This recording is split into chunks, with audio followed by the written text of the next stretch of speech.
Bismillahirrahmanirrahim. Assalamualaikum warahmatullahi wabarakatuh. Saudaraku sekalian yang dirahmati dan diberkahi oleh Allah Subhanahu wa taala. Ada 3 wasiat yang kami namakan dengan 3 wasiat emas. Yang pertama, untuk siapa di antara kita yang menginginkan dihapuskan dosanya oleh Allah Subhanahu wa taala. Kemudian yang kedua, barang siapa di antara kita yang ingin diselamatkan oleh Allah Subhanahu wa taala dari fitnah kubur. Kemudian yang ketiga, barang siapa di antara kita yang menginginkan satu rumah untuknya di syurga. Yang pertama, Imam Muslim meriwayatkan dalam hadis yang sahih, Rasulullah sallallahu alaihi wasallam bersabda, "Man qara'a fi yaumihi subhanallahi wa bihamdihi 100 marrah, huttat khatayahu wa in kanat mithla zabadil bahr." Barang siapa di antara kalian yang membaca subhanallah wa bihamdihi dalam satu hari 100 kali, maka Allah Subhanahu wa ta'ala akan hapuskan seluruh dosanya, walaupun dosa itu sebanyak buih di lautan. Saudaraku yang dirahmati oleh Allah, subhanallah wa bihamdihi 100 kali tidak menghabiskan waktu kita kurang dari 2 menit. Kemudian yang kedua, saudaraku yang dirahmati oleh Allah, barang siapa di antara kita yang menginginkan oleh Allah Subhanahu wa ta'ala diselamatkan dari fitnah kubur.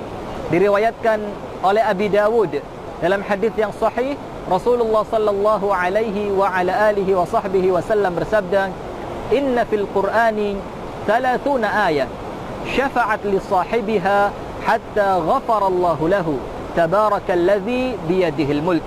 Yang artinya, di dalam Al-Qur'an ada 30 ayat yang apabila senantiasa dibaca, maka ia akan memberikan syafaat kepada orang yang senantiasa membacanya.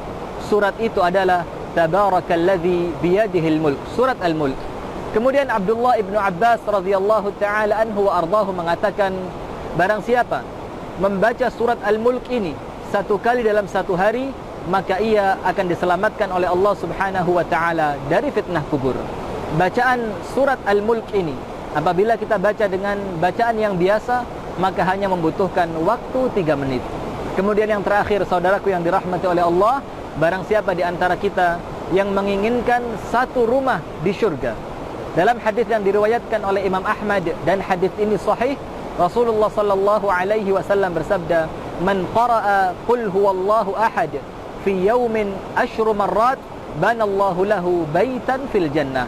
Barang siapa di antara kalian yang membaca qul huwallahu ahad, surah Al-Ikhlas, dalam 1 hari 10 kali, maka Allah Subhanahu wa ta'ala akan bangunkan untuknya satu rumah di syurga. Sehingga saudaraku sekalian yang dirahmati dan diberkahi oleh Allah, 3 wasiat ini, mengampunan semua dosa, kemudian diselamatkan dari fitnah kubur, kemudian dibangunkan untuk kita satu rumah di syurga, hanya cukup dengan waktu 5 menit di setiap harinya, subhanallah wa bihamdihi 100 kali. Kemudian surah Al-Mulk 30 ayat, kemudian qul huwallahu ahad 10 kali, maka insyaallah kita akan mendapatkan semua keutamaan itu. Hadanallahu wa iyyakum ajma'in. Subhanakallahumma wa bihamdika asyhadu an la ilaha illa anta astaghfiruka wa atubu ilaik. Assalamualaikum warahmatullahi wabarakatuh.